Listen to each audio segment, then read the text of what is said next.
Hannah. Oh, Hannah, every year I really struggle with you. Why? What were you thinking?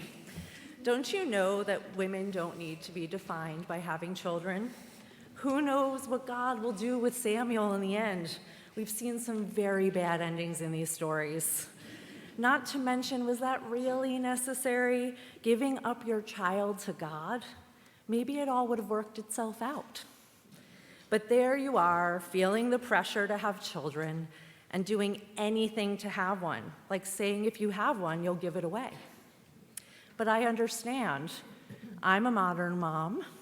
There's Penina, who's basically the equivalent to the modern day power mom, having babies, so many babies. And let's face it, today Penina would drive a very large SUV. Her kids would do all the activities, play all the instruments, be on travel teams, be fluent in 2 languages, and clearly be Ivy League bound. And she would always be posting about it on Facebook. The pressure for Hannah to procreate was very real. A few months ago, Rabbi Schechter forwarded me an op-ed from the New York Times by Chelsea Conaboy titled, "The Mother Instinct is a Myth Men Created." In it, the author dives deep into the idea that the mother instinct was driven by men since the beginning of human history, in order to make sure women believe motherhood is a destined path. We still see this promoted today in pretty much every avenue possible.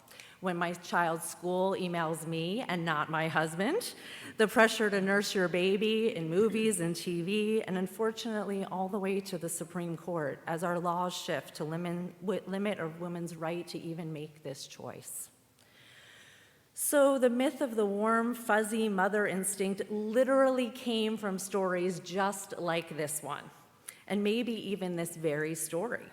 The ideal that either having as many babies as possible, or the idea that women can't be happy, fulfilled, or even function, even go crazy without them, becomes very real in this story. Yet, as every mother knows, they hand you that first baby, and after the bliss wears off, your second thought is, what am I doing? And yes, even me, leader of our preschool, mother of 2 perfect children, obviously, I had no idea what I was doing. And unlike in this story, there was no red tent, there was no village or tribe, just you and that instinct that's supposed to kick in.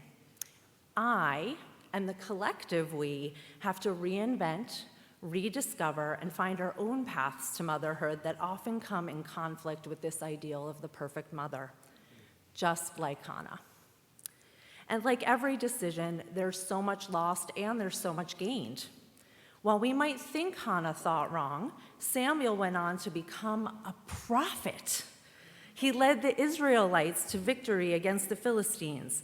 He's mentioned in the Torah, the New Testament, and even the Quran. But what did Hannah think? Did she miss Samuel? Did she even know him at all? She most likely thought, here, I got what I asked for, a son, a successful son, but maybe that's not what I wanted at all. Every year, I struggle with what we should learn from Hannah. I actually avoid writing this for quite some time, as Rabbi Schechter will, you can confirm. I hand it to him at the last minute because I walk around thinking, what am I going to get from this story? But now that we see this story through the myth of mothers knowing, and then we see this story is about not knowing. So often do we not know, especially during these times. We don't know if we make the right decisions about our children, sure. But we also don't know if we've been cautious or too cautious enough. So many of you came in this morning explaining your mask, not explaining your mask. We don't know what to feel about so many complexities, about our countries, about our climate, and we do feel helpless. And that is the lesson here. Hannah, new mothers, men, parents, grandparents, teachers. It's all a myth. None of us know what we are doing. We're all walking in the dark, especially now. And we could pretend that this isn't true, but it does feel like the pandemic laid a lot of this bare. We are all desperate for something normal, something less shifting, something less changing. We are all grasping at straws just like Hannah. We make decisions, and we hope they're the right ones. We hope that these decisions that we make both personally and as a world society and as our elected officials make, that we make them in desperation in the moment, but we hope that they won't have negative consequences. And this is what this story tells us. It's about what we do when we find ourselves in these situations and understanding we often have no choice but what's right in front of us in that moment. And often we simply have to ride the wave. We can't take back the bad decisions, but we can look ahead. We learn that there's something bigger than us, beyond even our own instincts, that can help us in most desperate times if we take the time to see it.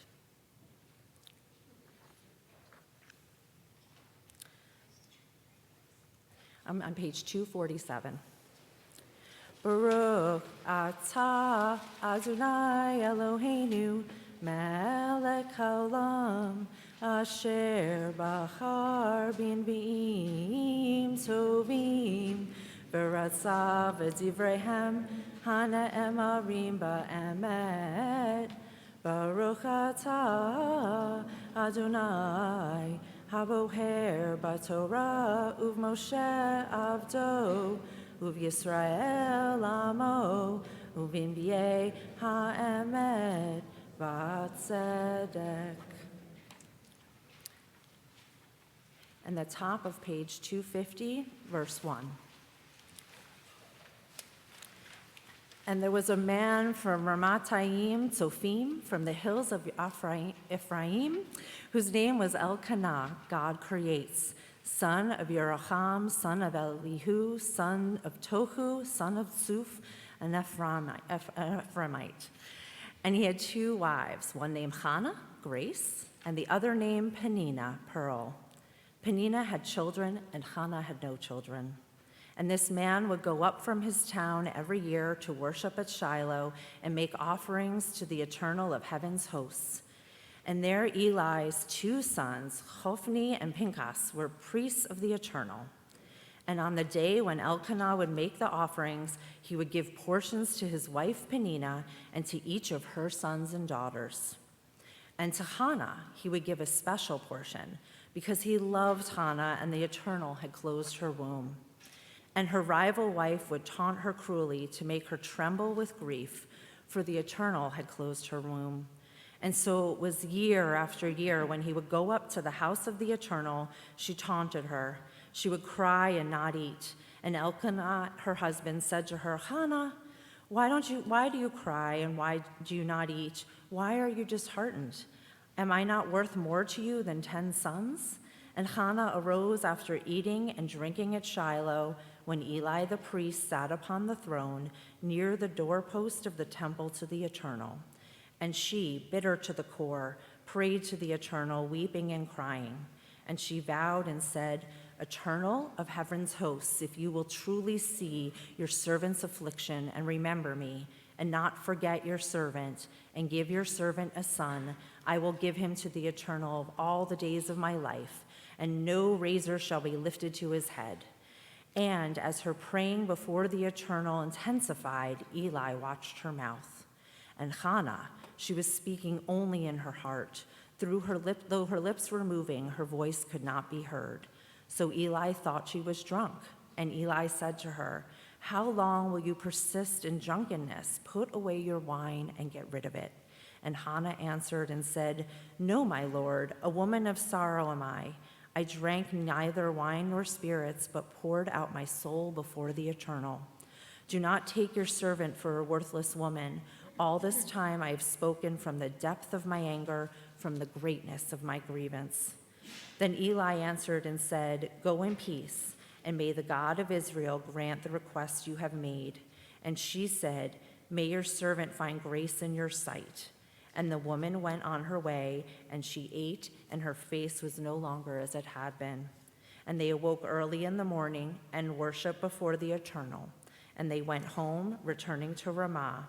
And Elkanah knew Hannah his wife, and the Eternal remembered her. And so it was that, at the turn of the year, Hannah conceived and then gave birth to a son, and she called him Samuel, because I requested him from the Eternal. And the man Elkanah and the whole household went up to make the annual offerings to the Eternal and to fulfill his vow. But Hannah did not go up, for she said to my husband, "Until the boy is weaned, then I will bring him. Once he appears before the Eternal, he will stay there forever."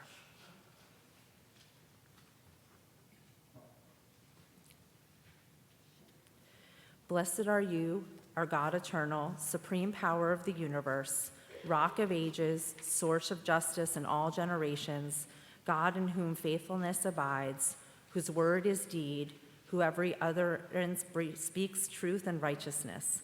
Faithful are you, our God eternal, and faithful your words. Not one of them rings hollow, for yours is a reign of loyalty and compassion.